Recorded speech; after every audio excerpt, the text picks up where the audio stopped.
vakomana the authentic and legit opposition munyika yeZimbabwe. Toona maedzi ari kugonosonjamisa vana Ostalos Ziva voya panapa vachifaita vachipinda pane this battle yamuri kuona yemutungamiri wenyika nevakomana vavo veterans neanother part yevakomana vearmy vari kujamuka the 2030 agenda. Sana vena mashoko ataona kuti vana Ostalos vachipindira panhau idzi takuona kuti panapa chakuzobvondoka manje. Not about subscribe or like or turn on the bell icon. Tichipinda panapa munhau pahendo yaOstalos Ziva. Yesterday was his birthday. Anobudanira chete the regime's repeated harassment of Blessed Mhlanga is alarming.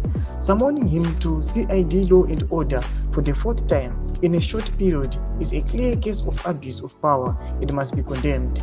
Journalism is not a crime. Dara's work, along with all journalists in Zimbabwe, is crucial to a free and informed society.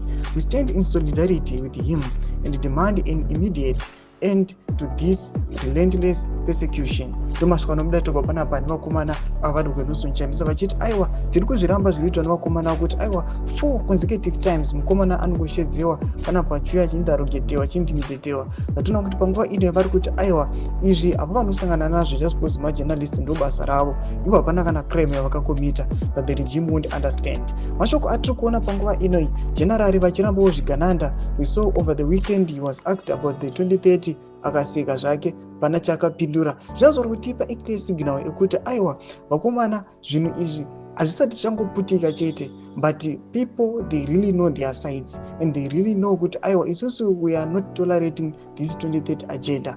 People they are now worsening it. Vakomana ve the regime vachipersecuta nekukepcha vanadhara, zvinhu zviri kunyasa kuwedzera mazimbe pamusoro pe this thing chinyasa kuona kuti chakutoparuka. Tudze mafunguro enyu moti kudi pamusoro pechitiko ichi. Mina kumesefi yemedu, so subscribe or like, turn on the bell icon.